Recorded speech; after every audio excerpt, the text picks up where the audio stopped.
السلام علیکم، آپ دیکھ رہے ہو وائس آف انفارمیشن اور میں ہوں نعیم شاہ۔ تذکرہ حضرت موسیٰ علیہ السلام، قوم فرعون اور بنی اسرائیل آمنے سامنے۔ موسیٰ علیہ السلام کی سیریز پر یہ ہماری تیسری ویڈیو ہے۔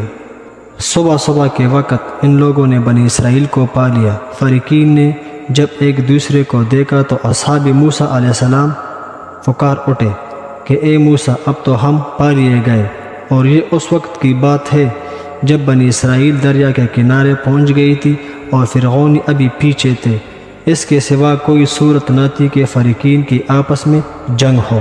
حضرت موسیٰ علیہ السلام سے بار بار پوچھتے کہ اب کیا ہوگا، فرعونیوں سے کیسے بچیں گے، آگے دریا کے موجے اور پیچھے دشمن کی فوجیں ہیں۔ حضرت موسیٰ علیہ السلام فرماتے تھے کہ مجھے یہی حکم ہے کہ دریا میں راستہ میں خود پیدا کروں، ہم کبھی نہیں پکڑے جائیں گے، میرا رب میرا قائد۔ جب مایوسی انتہا کو بڑھ گئی تو اللہ تعالیٰ نے اس کو امید دلائی اور حکم فرمایا کہ دریا پر اپنے عصا مارو۔ حضرت موسیٰ علیہ السلام نے جب عصا مارا تو دریا پھٹ پڑا۔ پانی کا ہر حصہ ایک بلند پہاڑ کی طرح تھا اور دریا میں 12 راستے بن گئے اور ہر گروہ کے لیے ایک ایک راستہ بن گیا۔ دریا کے اندر گیلی زمین کو ہوا نے پوری خشک کر دیا اور راستہ گزرنے کے قابل ہو گیا۔ اب نہ گرفتار ہونے کا خوف تھا اور نہ اس بات کا ڈر کہ ڈوب جائیں گے۔ پانی کی دیواروں کے اندر دریچے سے بن گئے تھے تاکہ ہر راستے والے اپنے ساتھیوں کو دیکھ سکے اور مطمئن ہو سکے کہ دوسرے ہلاک نہیں ہوئے۔ اب بنی اسرائیل نے دریا کو پار کر لیا۔ جب آخری اسرائیلی بھی دریا سے پار ہو گیا تو اس وقت فرعون کا لشکر دریا کے اس کنارے پر پہنچ گیا تھا۔ اس لشکر میں 1.25 لاکھ سوار تو صرف سیاہ گھوڑوں والے تھے، دوسرے رنگ کے گھوڑے ان کے علاوہ تھے۔ اس سے فرعون کی لشکر کی تعداد کا اندازہ ہو سکتا ہے۔ فرعون نے جب یہ ہیبتناک منظر دیکھا تو ڈر گیا اور واپسی کا ارادہ کر لیا، لیکن افسوس کہ اب نجات کا موقع جا چکا تھا، تقدیر نافذ ہو چکی تھی۔ حضرت موسیٰ علیہ السلام کی دعا نے قبولیت کا شرف پا لیا تھا اور حضرت جبرائیل علیہ السلام ایک گھوڑے پر سوار ہو کر فرعون کے گھوڑے کے پاس سے گزرا تو گھوڑے کو دیکھ کر فرعون کا گھوڑا اچھل اٹھا۔ حضرت جبرائیل علیہ السلام نے اپنا گھوڑا دریا میں ڈال دیا تو فرعون کا گھوڑا بھی دریا میں کود پڑا اور فرعون اس کو نہ تھام سکا، مجبور دریا میں چلا گیا۔ لیکن اس نے بہادری ثابت کرنے کے لیے اپنی ساتھی امراؤ کو للکارا کہ بنی اسرائیل ہم سے زیادہ دریا میں داخل ہونے کے حقدار نہیں، سب دریا میں کود پڑو، راستہ بنا ہوا ہے۔ چنانچہ پورا لشکر دریا میں سما گیا۔ حضرت میکائیل علیہ السلام سب سے پیچھے تھے اور وہ لشکر کو ہانک کر آگے کر رہے تھے، چنانچہ ایک بھی پیچھے نہ رہا۔ جب سب دریا میں داخل ہو گئے اور بنی اسرائیل پار ہو گئے تو اللہ تعالیٰ نے دریا کو جوڑ دیا۔ اب کوئی فرعونی بھی نہ بچ سکا، موجیں بلند ہو رہی تھی، حالت بگڑ گئی۔ فرعون اب وہ کہہ اٹھا کہ ہاں، بنی اسرائیل کے اللہ کے سوا کوئی دوسرا اللہ نہیں، میں ایمان لاتا ہوں۔ لیکن افسوس کہ وہ اس وقت جب ایمان لانا کچھ بھی مفید نہ تھا۔ جب انہوں نے ہمارے عذاب کو دیکھ لیا تو بول اٹھا کہ ہم اللہ واحد پر ایمان لائے، کفر شرک سے باز آئے، لیکن ہمارا عذاب دیکھ چکنے کے بعد ایمان لانا نفع بخش نہیں۔ اللہ کی یہی سنت ہے، کافر لوگ خسارے میں رہیں گے۔ اس لیے اللہ پاک نے فرعون کو جواب میں فرمایا کہ اب ایمان لاتا ہے اور اب تک کافر اور نافرمان بنا رہا اور فتنے مچاتا رہا اور لوگوں کو گمراہ کرتا رہا۔ جو لوگ دوسروں کو دوزخ میں لے جانے کے لیے امام بنے ہوئے ہیں، اب ان کی ہرگز مدد نہیں کی جائے گی۔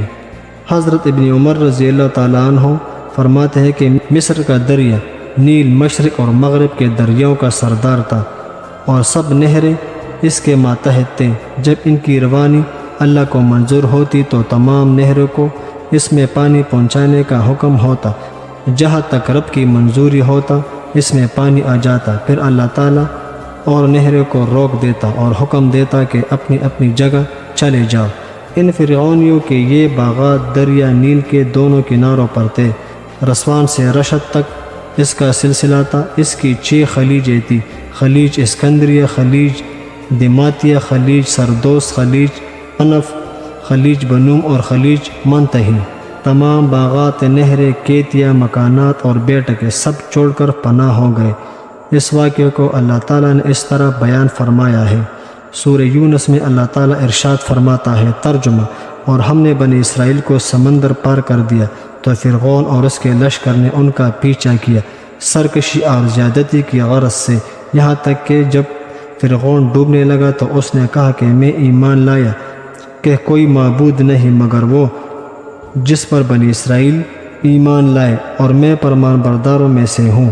اسے جواب دیا گیا، اب ایمان لاتا ہے حالانکہ اس سے پہلے تو نافرمانی کرتا رہا اور فساد برپا کرنے والوں میں سے تھا۔ نبی کریم صلی اللہ علیہ وآلہ وسلم نے بیان فرمایا، یہ ان غیب کی باتوں میں سے تھی جس کی خبر صرف حضور صلی اللہ علیہ وآلہ وسلم کو ہو سکی۔ اس لیے رسول اللہ صلی اللہ علیہ وآلہ وسلم نے فرمایا، جب فرعون نے ایمان کا کلمہ زبان سے نکالا تو حضرت جبرائیل علیہ السلام مجھ سے بیان کرتے ہیں کہ اے نبی، میں نے دریا کا کیچڑ اٹھا کر فرعون کے منہ میں ٹھونس دیا، اس بنا پر کہ دریا رحمت کو جوش نہ آ جائے۔ اللہ تعالیٰ ارشاد فرماتا ہے سورہ یونس میں، ترجمہ: پس آج ہم تیری لاش کو بچائیں گے تاکہ اپنے بات آنے والوں کے لیے نشانی بنے، اور بے شک بہت سے لوگ ہماری نشانیوں سے غافل رہتے ہیں۔ حضرت ابن عباس رضی اللہ تعالیٰ عنہ سے مروی ہے کہ بعض بنی اسرائیل نے فرعون کی موت کے بارے میں شک کیا تو اللہ تعالیٰ نے دریا کو حکم فرمایا کہ فرعون کے جسد بے روح کو، جس پر لباس بھی موجود ہے، زمین کے ایک ٹھیلے پر پھینک دے تاکہ لوگوں کو فرعون کی موت کا حقیقی ثبوت مل جائے۔